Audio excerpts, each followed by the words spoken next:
ono kada je art stil igrice toliko jedinstven da te njen šarm odmah uvuče u svoj svijet.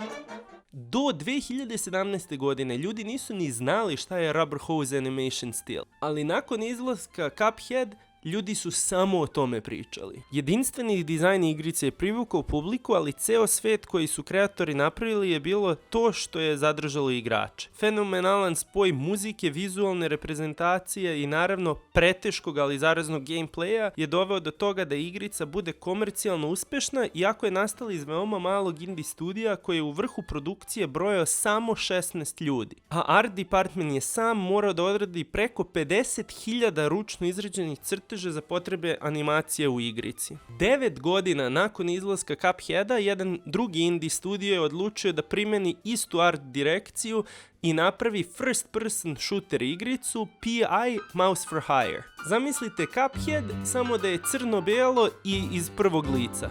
Zaista odmah na prvu delo je fenomenalno i privučete makar da je probaš.